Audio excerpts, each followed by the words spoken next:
ठीक है, तो किसकी बात कर रहे थे बेटा? इसके एग्जाम्पल की बात कर रहे हैं हम लोग और लास्ट 5 मिनट बेटा। ठीक है, तो क्या कहा कि सर हम बात कर रहे हैं सर HCl। तो सर HCl क्या है सर? इसका सर HCl इसका इलेक्ट्रिकल डाइपोल का एग्जाम्पल है।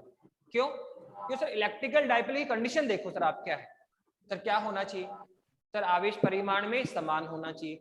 दूसरा सर प्रकृति में विपरीत होना चाहिए। तो बताओ आवेश परिमाण में समान है क्या सर? यहाँ +1 है और सर यहाँ पे 1 है, यहाँ भी 1 और यहाँ पर भी 1। ठीक है, और ये पॉजिटिव और ये क्या है? नेगेटिव है। तो दोनों पर उपस्थित आवेश का परिमाण क्या है सर? परिमाण में क्या है? समान, और प्रकृति क्या है? विपरीत। पर क्या इतना ही पर्याप्त है कि नहीं सर? दोनों आवेशों के मध्य की दूरी बहुत कम होनी चाहिए। डिस्टेंस डी है सर वो कम होना चाहिए। तो डिस्टेंस डी की बात करूं तो आप जानते हो HCl, जो H और Cl है सर वो एक दूसरे से बहुत अल्प दूरी पर रखे होते हैं। इनकी जो बीच की डिस्टेंस है सर वो 1 एंगस्ट्रॉम 2 एंगस्ट्रॉम बहुत कम होती है। एंगस्ट्रॉम का मतलब 10⁻⁻10। सर सेकंड एग्जांपल, तो सेकंड एग्जांपल में बोलूं NaCl, क्या है सर? NaCl ले लो, ये भी सर इसका एग्जांपल। कैसे सर? देखो आप सर Na+ और सर ये कौन है सर? Cl-। अब बताइए NaCl भी क्या है सर? इलेक्ट्रिकल डाइपोल का एग्जांपल। कैसे सर? सर Na पर आवेश क्या है सर? +1 और Cl पे कितना है सर? -1।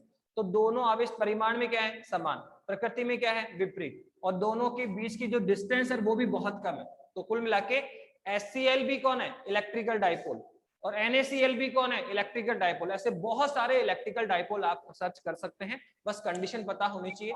सर HCl को किसको हम इलेक्ट्रिकल डाइपोल बोल सकते हैं सर? जहां आवेश परिमाण में समान हो, प्रकृति में विपरीत हो और एक दूसरे से अल्प दूरी पर रखे हुए हो सर, वो इलेक्ट्रिकल डाइपोल है। तो कंडीशन जहां सेटिस्फाइड हो रही है तो HCl भी इलेक्ट्रिकल डाइपोल है, NaCl भी इलेक्ट्रिकल डाइपोल है। ठीक है, तो ऐसे हम सर्च और कर सकते हैं। तो ये हमने आपके लिए टॉपिक कराया आज।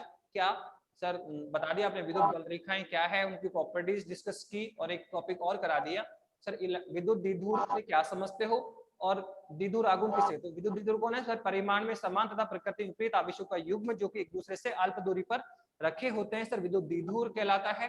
सर द्विध्रुव आघूर्ण कौन है सर? द्विध्रुव पर उपस्थित आवेश तथा दोनों आवेशों के मध्य की दूरी का गुणनफल सर द्विध्रुव आघूर्ण कहलाता है। सर इसे हम P से डिनोट करते हैं। तो इसका मात्रा सर कूलाम मीटर होता है, और इसकी बीमा से बता दिया A1 T1 L1 होती है। और सर ये एक वेक्टर क्वांटिटी होती है, उसकी दिशा क्या होता है? माइनस की आवेश से प्लस की आवेश की ओर होती है। और सर इसके एग्जाम्पल कौन है सर? HCl और NaCl, और भी बहुत सर्च कर सकते हो सर। इसके बाद में सर नेक्स्ट टॉपिक हमारा क्या होगा सर? नेक्स्ट टॉपिक होगा सर विद्युत द्विध्रुव के कारण तीव्रता की गणना। जो इलेक्ट्रिकल डाइपोल है सर उसके कारण हमें क्षेत्र तीव्रता निकालनी है।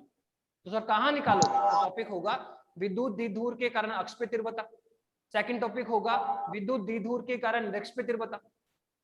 तो पहला क्वेश्चन बनेगा सर द्विध्रुव का अक्ष से हम क्या समझते हैं, द्विध्रुव के निरक्ष से हम क्या समझते हैं? तो ध्यान रखना कि ये जो आपका इलेक्ट्रिकल डाइपोल है, यदि हम इन दोनों आवेशों को मिलाते हुए जो रेखा इसको आगे बढ़ा दो तो इसी को बोलते हैं द्विध्रुव का अक्ष। कहा ना डाइपोल का अक्ष से क्या होगा सर? डाइपोल का निरक्ष कौन होता है? तो द्विध्रुव के दोनों आवेशों को जो मिलाने वाली रेखा है, अगर हम इसको आगे की ओर बढ़ा दें, यदि हम इसको आगे की ओर बढ़ा दें तो इसी को बोलते हैं विद्युत द्विध्रुव का अक्ष बोलते हैं। क्या कहा? विद्युत द्विध्रुव का अक्ष बोलते हैं। दोनों आवेशों को मिलाने वाली जो रेखा है इसको सर आगे की तरफ ड्रैग करो तो सर ये कौन है? अक्ष है। फिर सर निरक्ष कौन होगा सर? तो निरक्ष होगा द्विध्रुव के मध्य बिंदु से पारित तथा अक्ष के लंबवत। ये आपका अक्ष, अक्ष के लंबवत खींचो आप, एक ऐसी लाइन ड्रॉ करो जो सर डाइपोल के मिड पॉइंट से जाए और इस अक्ष के क्या हो? लंबवत हो। तो इसे हम बोलेंगे निरक्ष। क्या बोलेंगे? इसे निरक्ष बोलते हैं। तो ये भी ध्यान रखना कि डाइपोल का अक्ष कौन होता है, डाइपोल का निरक्ष कौन होता है। तो अक्ष कौन है बताइए सर? द्विध्रुव के दोनों आवेशों को मिलाने वाली जो रेखा है सर वो तो अक्ष कहलाती है, और द्विध्रुव के मध्य बिंदु से पारित तथा अक्ष के लंबवत सर वो द्विध्रुव का निरक्ष कहलाता है। तो हमने अक्ष को डिफाइन कर दिया, निरक्ष को डिफाइन कर दिया। अब हमें क्या करना है सर? डाइपोल के कारण या द्विध्रुव के कारण हमें तीव्रता निकालनी है। कहां पे सर? एक बार अक्ष पे निकालेंगे और एक बार निरक्ष पे निकालेंगे। तो आई थिंक क्लियर। तो आज का टॉपिक अपन यही खत्म करेंगे। विद्युत बल रेखाएं क्या है, उनकी प्रॉपर्टीज क्या है, वो टॉपिक डिस्कस किया। फिर विद्युत द्विध्रुव से हम क्या समझते हैं, डिफाइंड किया, इसकी डेफिनेशन, इलेक्ट्रिकल विद्युत द्विध्रुव आघूर्ण, इसका मात्रक, विमा, डायरेक्शन और इसके एग्जाम्पल, और लास्ट में बता दिया कि अक्ष कौन है सर? द्विध्रुव के दोनों आवेशों को मिलाते हुए खींची गई रेखा अक्ष, और द्विध्रुव के मध्य बिंदु से पारित तल के लंबवत, अक्ष के लंबवत क्या सर? ये क्या कहलाता है? निरक्ष कहलाता है। सर आपने अक्ष और निरक्ष को क्यों डिफाइंड किया? तो हमारा नेक्स्ट टॉपिक यही होगा कि द्विध्रुव के कारण तीव्रता की गणना। सर कहाँ पे? सर अक्ष पे तीव्रता निकालो और दूसरा कहाँ सर? निरक्ष पे तीव्रता निकालो। तो हम नेक्स्ट क्लास में बात करेंगे। ओके बेटा, थैंक यू। टॉपिक समझ में आ रहे हैं बेटा आपको?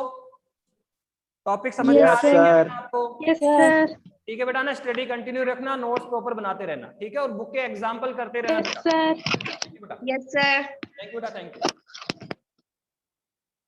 Thank you sir.